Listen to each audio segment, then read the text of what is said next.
Hi guys, welcome to my YouTube channel education row.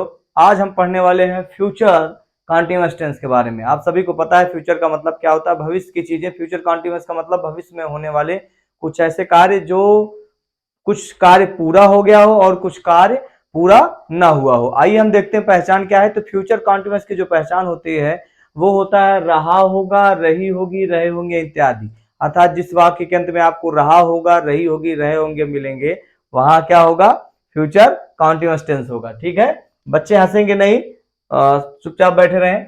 Positive sentence, positive sentence क्या होता है?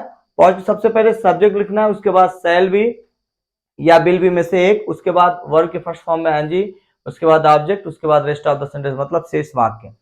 तो शैल और विल का जो शैल भी किसके साथ लगेगा? आई तथा बी के साथ शैल बी का प्रयोग होगा।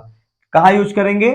आई तथा बी के साथ, मतलब और शेष सभी कर्ताओं के साथ विल बी का प्रयोग करेंगे।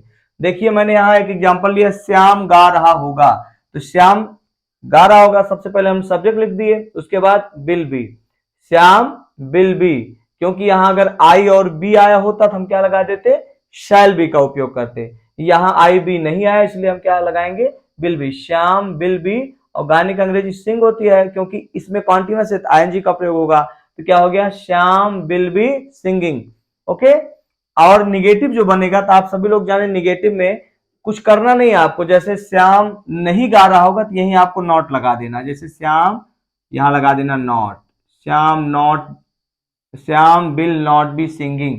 जैसे वे नहीं जा रहे होंगे तो क्या हो जाएगा? They will not be going. हम नहीं खा रहे होंगे तो we shall not be eating. ऐसी सेंटेंसों का आप थोड़ा अभ्यास करें। आइए देखते हैं अब इंट्रोगेटिव के बारे में। इंट्रोगेटिव दो प्रकार के होते हैं, आप सभी को पता है। पहला है यस आर नो टाइप और दूसरा होता है W S type. Yes or no type क्या होता है? जो वाक्य हिंदी वाक्य में क्या होते हैं, वो क्या से स्टार्ट होते हैं, और इंग्लिश वाक्य में ये हेल्पिंग और से स्टार्ट होते हैं। देखिए यहाँ पे सबसे पहले स्ट्रक्चर देखिए, इसमें सेल या बिल सबसे पहले आपको लिख लेना है, और ये जो बी दिया है, सेल और बी के बीच में आएगा सब्जेक्ट। सेल या बिल में से एक लिखना है according to the subject.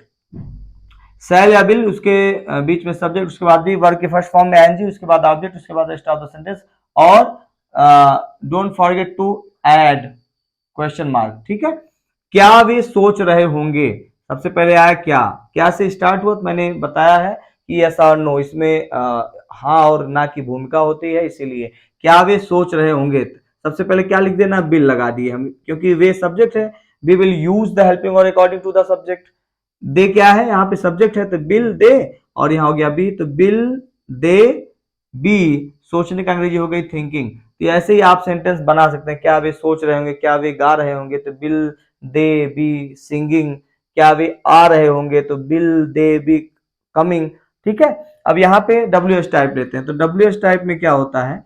W S type में स्ट्रक्चर सेम रहता है। सेम, इसी पहले क्या लगा देते हैं? इंट्रोगेटिव वर्ड लगा देते हैं। हिंदी वाक्य में इंट्रोगेटिव वर्ड वाक्य के बीच में आते हैं, और इंग्लिश वाक्य में इनका उपयोग हम पहले करते हैं। समझ में आ रहा है ना? ठीक है। तो सबसे पहले हम क्या शब्द का उपयोग कर दिए? व्हाट लगा दिए। ठीक है। उसके बाद देखिए क्या शब्द का उपयोग किया? व्हाट लगा दिए। उसके बाद हमें हेल्पिंग और लिखना, सेम वही स्ट्रक्चर है। सेल या बिल में से तो हम बिल लगा दिए, क्योंकि सब्जेक्ट यहाँ क्या है? वह, तो ही लगा दिए। व्हाट बिल ही। सही है बच्चों? ये नहीं, ये गलत है, क्योंकि यहां हमने बी का उपयोग नहीं किया है। क्या हो जाएगा? What will he be doing. अब जाके ये सेंटेंस क्या हुआ? सही हुआ। ऐसे ही सेंटेंस आप बना सकते हो। जैसे हम क्या गा रहे होंगे, तो क्या हो जाता?